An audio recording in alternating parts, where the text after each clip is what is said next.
Hi, in the last video I did a review of this UNI-T MSO3054X quad-channel 500 MHz bandwidth 5 GB samples per second sampling rate mixed signal oscilloscope. And in today's video I will do a teardown and take a look to see if we can spot any hardware differences between the MSO3054X and the MSO2304X, which I reviewed a while back.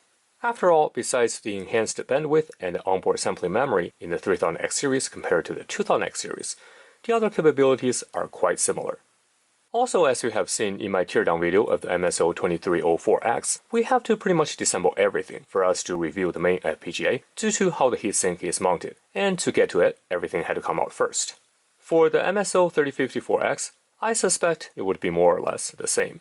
And I just removed all the 10 screws that is holding the back case together. You can see these. These are the machine screws. These are very high quality ones.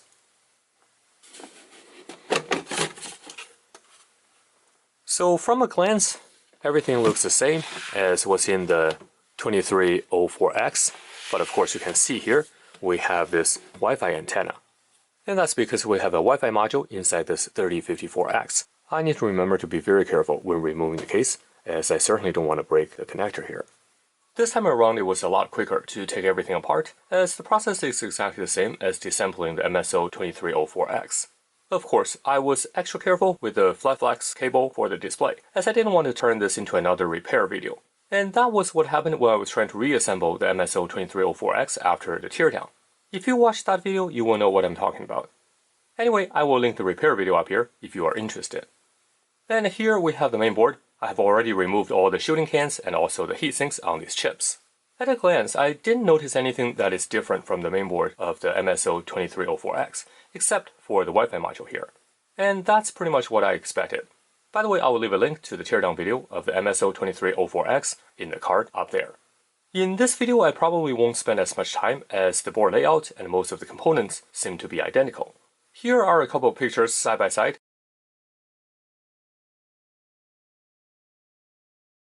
And you can see the only difference on this side appears to be the Wi-Fi module right here.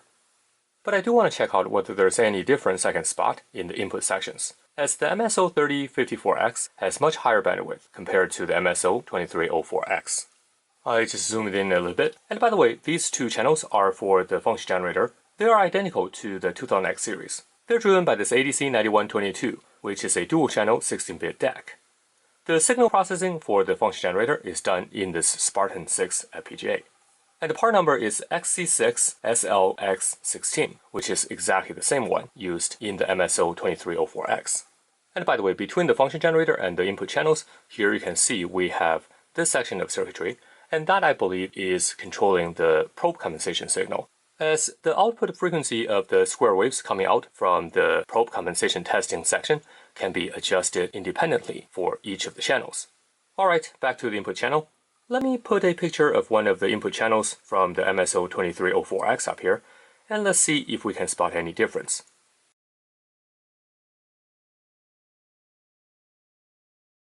Now it appears there's only one difference I could spot between the front end sections in these two oscilloscopes. In the MSO3054X, the chip I circled here is marked as TI41-4HV, whereas the chip at the same spot in the MSO2304X is marked as TI38-4HV. By the way, we're currently looking at the circuitry of channel 4, and all the other components, including the silk screens and values, are exactly the same. UNI-T used the same LMH6518 900 MHz digitally controlled variable gain amplifier chip, and also used the same BUF802 high-speed op-amp. The BUF802 has a gain bandwidth of 3.1 GHz. So it appears that perhaps the 8-pin chip TI41 maybe is the key here, but I can't find any information on the TI41 or TI38. If you know what these 8-pin chips are, please let me know in the comment section below. So the differences of the front-end components between the MSO2304X and MSO3054X are minimal, and the only difference I could spot is that single chip. The ADC chips used here are exactly the same as in the MSO2304X. Two ADC chips are used to form the 5 GB samples per second sampling rate for a single channel, and of course, the sampling rate would drop to 2.5 GB samples per second if both channels are enabled. And that applies to either channel 1 or 2, or channel 3 or 4. Altogether, we have 4 of these ADC 08D1000 chips. As mentioned in my MSO2304X teardown video, each of the ADC 0AD1000 contains 2 ADCs, and these ADCs operate at up to 1.3 gig samples per second. So to achieve the 5 gig samples per second sampling rate, the samples from 4 ADCs in these 2 chips are actually interleaved. By this design, channel 1 and 2 are independent from channel 3 and 4. So if you need the full 5 gig samples per second sampling rate, when 2 channels are enabled, you can choose one channel from channel 1 and channel 2 and another channel from channel 3 and channel 4. Between these 4 ADCs, this chip here is marked as 7044, which is an HMC 7044. I mistakenly called it a clock synthesizer in my 2304X teardown video. This is actually not a clock synthesizer, but rather a jitter attenuator. Its job is to generate low phase noise clock references for these interleaved ADCs. Down here we have the main FPGA.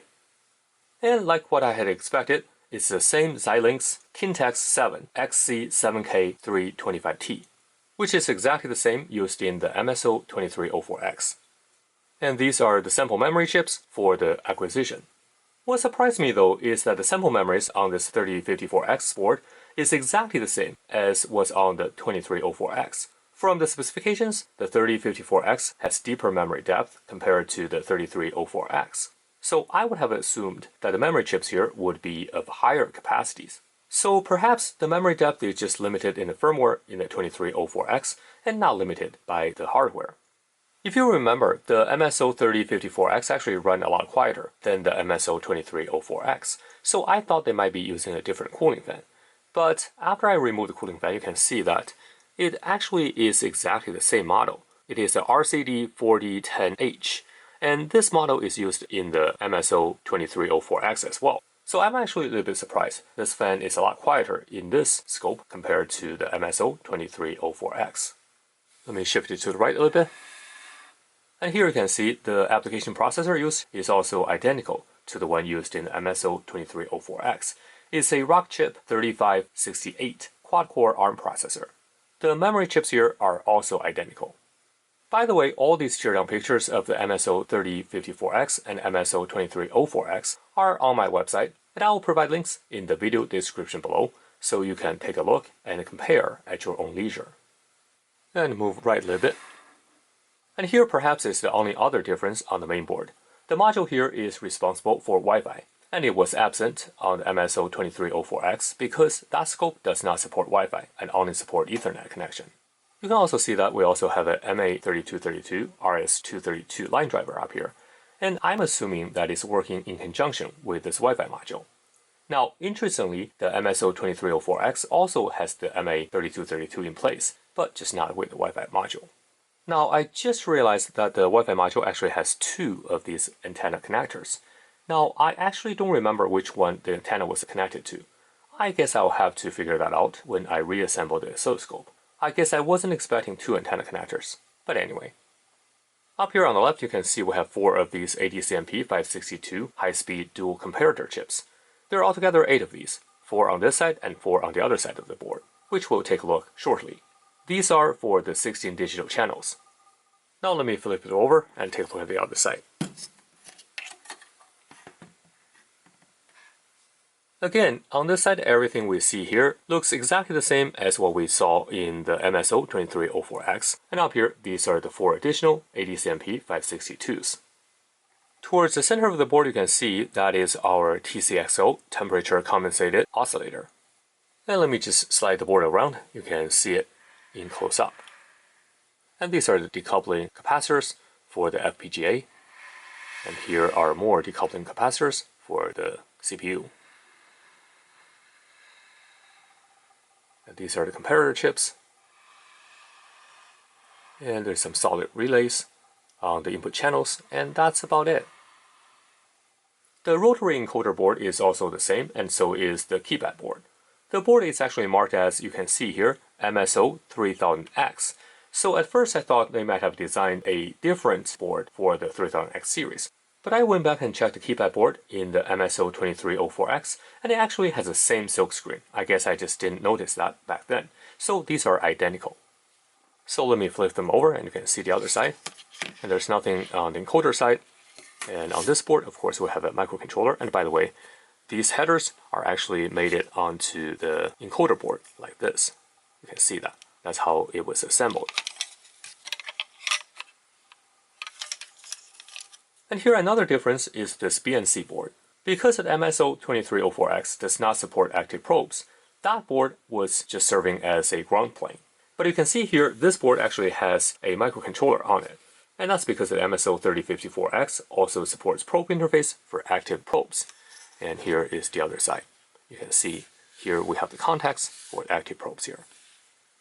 And just for completeness, I also removed the cover of the power supply. Of course, I wasn't expecting to see any difference. And here you can see that the power supply used is exactly the same as what's used in the MSO2304X. And here you are looking at the front panel, and underneath that's the LCD, and here are the interface connectors. This one is the flat flex for the LCD display, and here is for the touchscreen. Of course, you can see that that was the connector that I managed to dislodge on the MSO2304X. I wish the cable here is a little bit longer, and that will make reassembly a lot easier. I have to say the build quality is excellent for both the MSO2000X and the MSO3000X series. There is not a single botch I could spot, and everything was meticulously put together. All components are top-notch ones. The frames are well made, all edges are rounded, and all screw holes line up precisely. Even the shooting cans are very well designed. And how everything comes together is well thought out. Alright, I hope you enjoyed this teardown video, and remember to check out my teardown video of the MSO2304X as well, since I explained at greater details in that video. If you liked the video, please remember to give it a big thumbs up, and don't forget to subscribe to the channel for more videos like this in the future. Your participation makes videos like this possible. Thanks for watching, and I will see you next time.